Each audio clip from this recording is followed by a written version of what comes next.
गोडबोलीबाई आहेत का? अच्छा तुम्हीच. हॅलो. अच्छा, ही बाई इथे राहते तर. बघू आता हा काय करतोय. तुम्ही?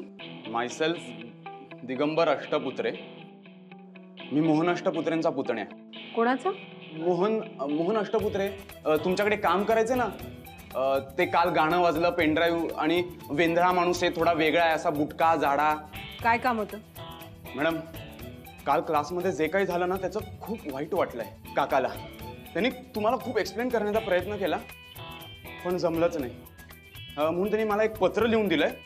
त्याच्या मनातलं सगळं लिहिलंय तुम्हाला देण्यासाठी. अष्टपुत्रेंनी पत्र लिहिलं काकाने माझ्यासाठी? तुमच्यासाठी. आता काय उपयोग?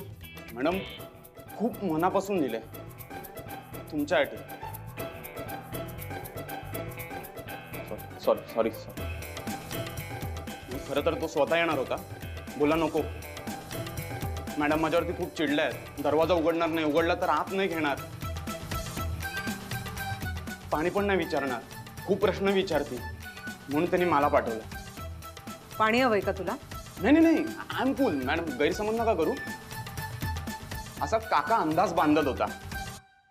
कालच्या घटनेचा खूपच परिणाम झालाय बहुतेक अष्टपुत्रेंवर. पण आता मी काय करू? हे पत्र घेऊ की नको? मॅडम, काकाला खात्री आहे की तुम्ही हे पत्र वाचलत ना की तुम्हाला त्याच्या मनातलं सगळं समजेल, अगदी सगळं जे काही आहे सगळं समजेल. मॅडम, तुम्ही झालायत कन्व्हिन्स की मी अजून बोलू? Sorry sorry. ते पत्र देतो. हा, हे पत्र तुमच्यासाठी काकाने. अच्छा, म्हणजे या पत्रात मोहनच्या मनातलं आहे तर. पण मी तिला ते कळू दिलं तर कळेल ना.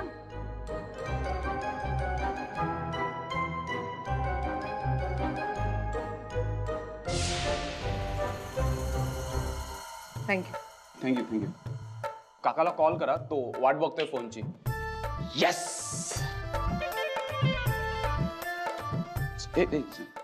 सॉरी, कॉल करा. फायनली काम झालं. काका, तुला हवं तिथे पत्र पाठवलंय मी. वर बघून का बोलतोय?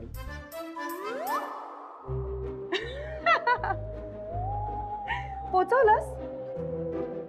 अरे वेड्या, असं कसं होईल? मी इथे असताना असं होऊच शकत नाही. तुला जे तिला पत्र पोचवायचं होतं ते तर तुझ्याकडेच राहिलं. मोहन, तुला माझ्याशिवाय पर्यायच नाही. तुला माझ्याशी लग्न करावंच लागणार.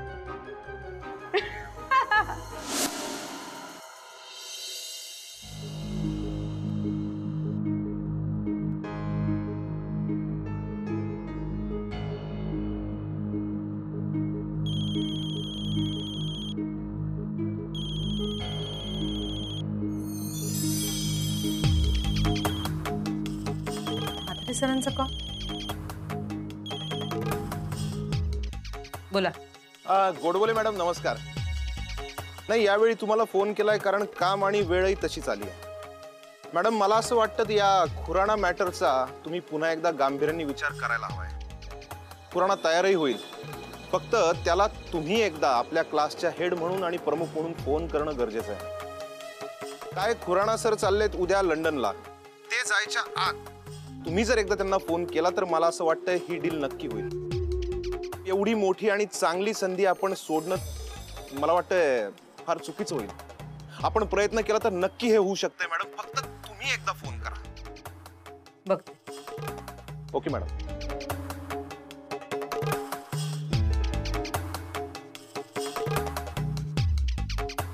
Madan Mhatre, you are great यार. खरंच एक संधी मिळेल. प्रयत्न करायला काहीच हरकत नाही. आत्ताच कॉल करते.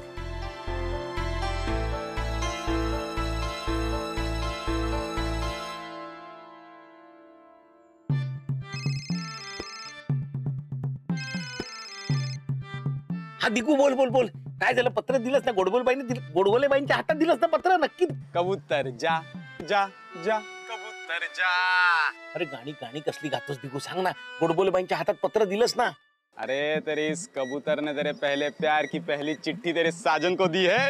अरे दिगू, ते प्रेमपत्र नव्हतं रे बाबा, नुसतं पत्र होतं. अरे ते माहितीये, लव्ह लेटर नाही, लेटर आहे फक्त. तेच लेटर मी तुझ्या हिरोईनच्या हातात दिले आणि आत्ता खाली आलो. एवढी दुनियादारी करावी लागली ना, बाईक रस्त्यात बंद पडली, मग ती धक्का मारत आणली. ते सगळं माहितीये रे मला बाबा, पण तू गोडबोलेबाईंच्या हातात ते पत्र दिलंस ना, एवढंच सांग. आणि मी बोललो ना लेटर त्यांच्या हातात दिलंय, तू टेन्शन घेऊ नको. आता तुझी हिरोईन ते लेटर वाचणार आहे आणि इमोशनल होऊन स्वतःहून कॉल करणार आहे तुला. तू बघ रे फक्त. हो ना? Thank you Digu, thank you. अरे थँक्यू वगैरे सगळं राहू दे. फक्त एवढं लक्षात ठेव, आज मी तुला हेल्प केली. उद्या बदामशी लग्न करताना मला घरच्यांना कन्व्हिन्स करावं लागलं ना, की तेव्हा तू मला हेल्प करणार आहेस. हा? अरे बाबा नक्की करीन, पण आता ठेवतो फोन. काय आहे, गोडबोलेबाई मला फोन करतील आणि त्यांना फोन एंगेज लागायला नको ना. ठेवतो प्लीज. हा, लडकी मिली तर लगेच पुतणे को विसर गया तू. अरे नाही रे बाबा, असं नाहीये, तुला माहितीये ना दिगू. ठीक है भाई, आज तेरा टाइम है, पर याद रख बिडू, अपना टाइम आएगा. चल बंटा रखता है. Okay thank you. गोडबोलेबाई करा फोन.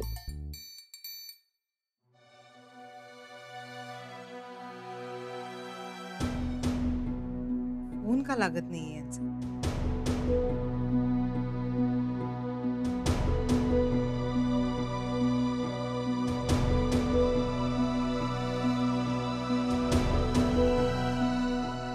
एकदा मी खुराना सरांशी बोलले ना तर सगळं नीट होईल. पुराणा साहेब, अहो तुम्ही कसलं टेन्शन घेता? अहो सगळं काही व्यवस्थित होईल. हे बघा, फक्त एक फोन येऊ द्या, एक फोन.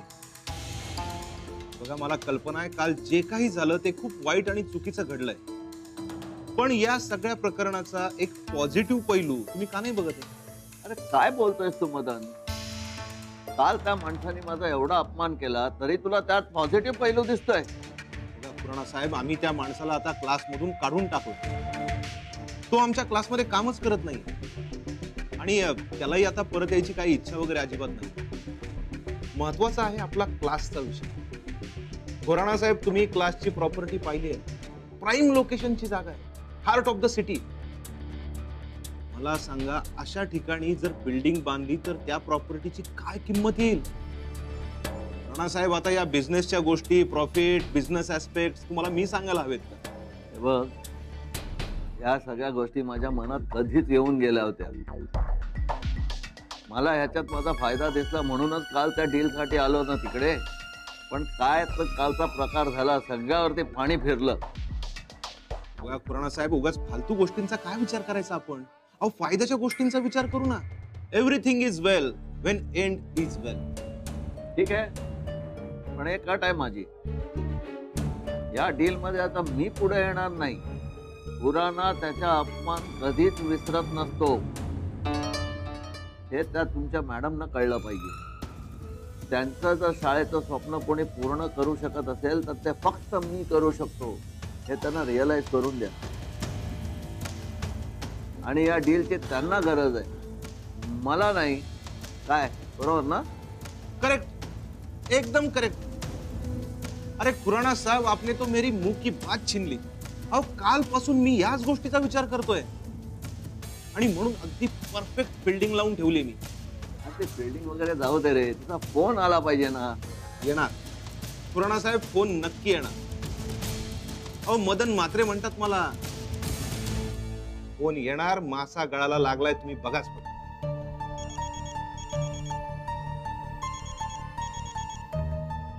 लागला. अहो बोले मॅडमचा फोन येतो. बोललो होतो ना मासा गळाला लागणार म्हणून. या फोन आणि स्पीकरवर टाक. हॅलो हॅलो खुराना सर, नमस्कार. मी मीरा गोडबोले बोलतेय. काल तुम्ही आमच्या क्लासमध्ये आला होता. कालच्या अपमानाची काही कसर राहिली म्हणून फोन केला काय? Sir, I am extremely sorry. नाही, खरंच सॉरी. मला तुमची मनस्थिती कळू शकते सर. मला एवढंच बोलायचं होतं की बोला, पटकन बोला. माझ्याकडे वेळ नाहीये. मी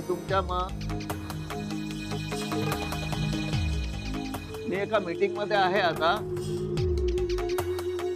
तो पटकन बोला काय असेल ते. ओ अच्छा अच्छा सर, माझं एवढंच म्हणणं होतं की काल जे काही झालं ते तुम्ही मोठ्या मनाने विसरू शकलात आणि आम्हाला एक संधी दिली ना सर, खूप बरं. सर आपण एकदा भेटून डिस्कस करूया ना प्लीज.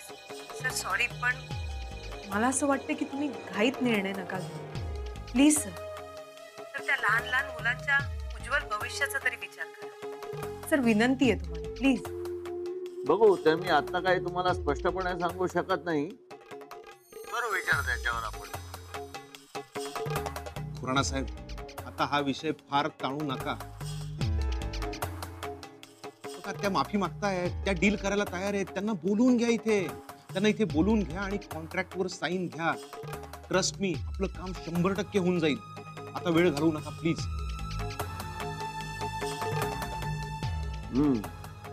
गोडबोले मॅडम, केवळ तुम्ही म्हणताय म्हणून ना, मी ऍड्रेस पाठवतो, त्या ऍड्रेस वरती या. माझी तोपर्यंत मीटिंग संपेलच, मग आपण याच्यावर चर्चा करू. हो हो सर, चालेल. Thank you so much. अहो आभार विभार मानण्यात वेळ घालवू नका. वेळ पैशापेक्षा जास्त महत्वाचा आहे आणि वेळ तुमच्याकडे नाहीये. चला लवकर या. मी लगेच येते. Thank you sir.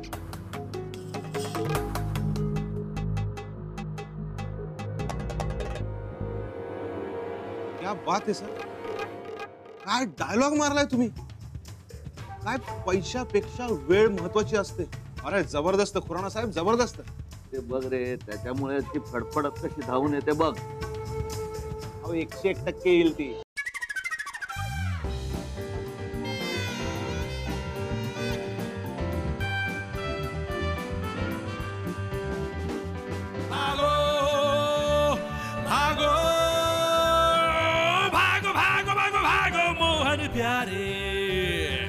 अजून कसं येत नाही मेसेज. सिग्नल तर आहे, नेटवर्क पूर्ण आहे. काय माहिती इथे दिसत असेल पण सिग्नल वीक असेल. गोडबोलेबाईंनी पत्र वाचलंच असेल, फोन केला पाहिजे खरं त्यांनी. काय करतोय हा? मोहन, काय रे? काय? काय चाललंय तुझं? काय झालं बहिणी? काय झालं? तू काय मला विचारतोस? मीच तुला विचारते, हे काय चाललंय तुझं? काय करतोयस काय? हे अशा फेऱ्या मारणं, एकटक कुठेतरी बघणं, सारखं फोनवर असणं, काय झालंय काय तुला? काय नाही, काय नाही झालं बहिणी. काय आपलं सहज. सहजच. तू मुकाट्याने सांगतोयस का मला काय झालंय? एक महत्वाचा फोन येणार आहे, त्याची वाट बघतोय. फोन? हा. कुणाचा? त्या गोडबोले बाईंचा? नाही येणार. बहिणी असं का म्हणते? सगळं करतील त्या फोन. अरे त्या तुला फोन कशासाठी करतील? त्यांनी तुला नोकरीवरून काढून टाकलं ना, मग त्यांचं तुझ्याकडे काय काम असणार? आणि त्या तुझ्या बॉस होत्या आणि तू त्यांचा नोकर होता. त्या तुला फोन कशासाठी करणार रे? पण आणि हे बघ मोहन, मी तुला चांगली ओळखते. तू अशी वाट बघतोस, बेचैन होतोस, हे काय मला नवीन नाहीये. मला चांगलं ठाऊक आहे. प्रत्येक वेळी तू कोणाच्या ना कोणाच्या तरी प्रेमात पडतोस, जीव लावतोस आणि तिने तुला सोडलं की मग असा हा वाट बघत बसतोस वेड्यासारखी. ती जाते तुला सोडून पुढे आणि तू बसलेला असतोस असा दिवसेंदिवस डिम्म. अरे मोहन, आता तरी शहाणा हो. या सगळ्यातून बाहेर पड. मला काही कळत नाही का? पुन्हा पुन्हा सांगते तुला, यातून बाहेर पड. बहिणी काय करू सुचत नाहीये. सगळं संपलंय आता. अरे असं कसं म्हणतोस तू सगळं संपलं म्हणून? आठव, गेल्या वेळेला तुझी शाळेची नोकरी गेली तेव्हा तू खचून गेला होता, हो ना? पण पुढे काय झालं? काय झालं पुढे? तू प्रयत्न केलास आणि तुला क्लास मधली नोकरी मिळाली की नाही? मिळाली ना? हो वहिनी, पण आता ती गेली ना. अरे पण असं निराश होऊन कसं चालेल? प्रयत्न केलेस की तुला मिळणार नोकरी. पण त्यासाठी आधी प्रयत्न केले पाहिजेत ना, आणि त्यासाठी बाहेर गेलं पाहिजे. तुला कळत नाही का आपल्या घरची परिस्थिती कशी आहे? ते दोघे ते आळशासारखे पडलेले असतात नुसते. घरात मिळवणारे कोण आहोत? तू आणि मी. आणि मी आता थकले खरंच. हे सगळं बघून बघून मी थकले. माझ्याच्याने आता नाही होत रे, फरफट होते माझी. म्हणून सांगते तुला, जा बाहेर, नोकरी शोध, मिळेल तुला. कळतंय तुला मी काय म्हणते ते? नाहीतर यापुढे तुला या घरात गिळायला मिळणार नाही. खरं ते सांगते. जा बाहेर आणि कर नोकरी, शोध. वहिनी तू बरोबर बोल. मी काम शोधीन. आपल्या घरासाठी, आपल्या माणसांसाठी मी नक्की काम शोधीन. मग गोडबोलेबाई माझ्या नशिबात असतील किंवा नसतील, पण मी काम शोधीन. फक्त वहिनी मला थोडा वेळ दे. शाबास. मला तुझ्याकडून हीच अपेक्षा. खचून जाऊ नकोस, शोध नोकरी, मिळेल तुला. चल.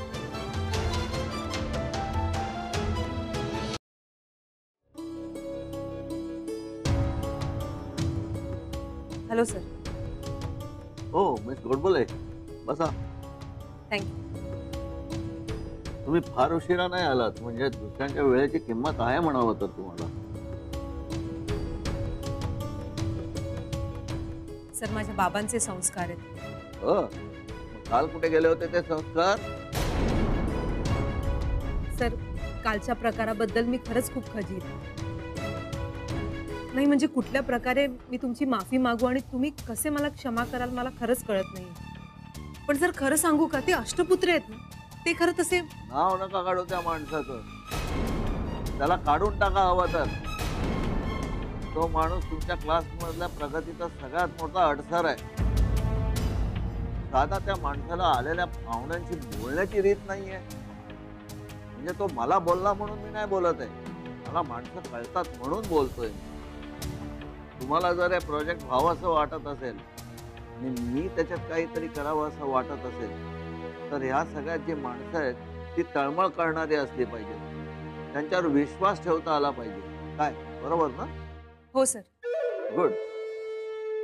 तुमचं एज्युकेशन मधलं काम खरंच चांगलं आहे आणि मला प्रामाणिक माणसं आवडतात. आणि मलाही या प्रोजेक्ट मध्ये पोटेन्शियल दिसलं आणि मलाही एज्युकेशन क्षेत्रात काहीतरी कॉन्ट्रीब्यूट करायचंय म्हणून मी तयार झालो. सर म्हणजे कालच्या प्रकाराबद्दल तुम्ही मला माफ. Sir thank you so much sir. कालचा प्रकार मी पूर्णपणे विसरलो. Let's forget everything and move ahead. म्हणूनच मी तुम्हाला इकडे भेटायला बोलवलं. Thank you sir. Thank you so much. म्हणजे खूपच दडपण होतं माझ्यावर, पण thank you so much. Thank you sir. Sir मग आता आपण पुढे कसं जायचं?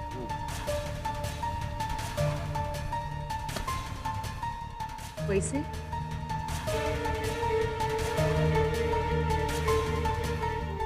मी नेहमी कायद्यानुसार काम करत असतो. हे मेमोरँडम ऑफ अंडरस्टँडिंग म्हणजे थोडक्यात कॉन्ट्रॅक्ट. यात असं लिहिलंय की ही शाळा उभारण्यासाठी जे काही ड्रीम प्रोजेक्टचं काम असेल ते तुम्ही मला देणार आणि तुम्ही इतर कोणाशीही डील करणार नाही. बस तुम्हाला याच्यावर साईन करायचंय. ते साईन झाली की मग आपण पुढचं बघू. कदाचित मी फार विचार करते. मला वाटतं मी या कॉन्ट्रॅक्टवर सही करून मोकळं होतो. मी खरंच सज्जन व्यक्ती आहे. मी करतेच आहे.